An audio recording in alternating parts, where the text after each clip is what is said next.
If your zipper always stands out at the back instead of laying flat, it's not your zipper, it is your pattern. Today, I will show you the exact drafting adjustments I use to eliminate zipper bulge before I even start sewing. In 2 minutes, I'll share with you how to do that. Let's get started. I started by drafting my basic bodice block, then I added 1 inch for my zipper allowance. We all know that a basic bodice block is a skeleton or foundation of any type of style you intend making. And our basic bodice block always consists of our shoulder line, our chest line, our bust point, our underbust, our half length. So here are all the lines which I have already marked out. So now this one is zipper allowance is very important because this is where most people make the mistake. From my waistline, I extended straight into the zipper allowance line. So what I'm doing here is preparing the pattern to control excess fullness at the center back. So on the waistline, I marked half an inch above and half an inch below the waistline, as you can see right here. So instead of leaving this straight like this, I'm just going to be slanting this half of an inch gradually into the sides of my bodice.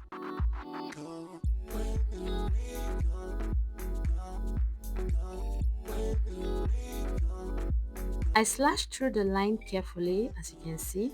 Then I folded in that half an inch I marked earlier. So the reason for doing this is to reduce the tension at the waist area, which is where zipper bulge mostly happens. Now I'm done for doing this. I'll proceed on ahead now to secure this fold with my sellotape to maintain the new shaping. You have nothing to worry about because it's never going to be reducing the length of your dress at all.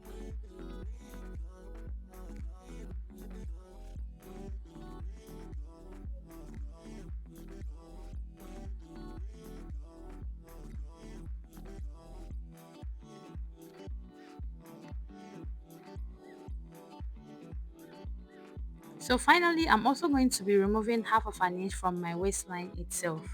I will do this by marking out half of an inch this way.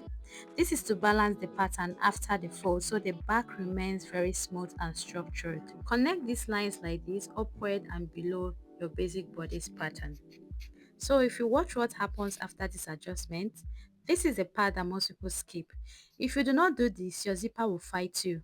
This tiny half of an inch makes a huge difference. For this particular part, you're going to be cutting out exactly the way you have connected your lines.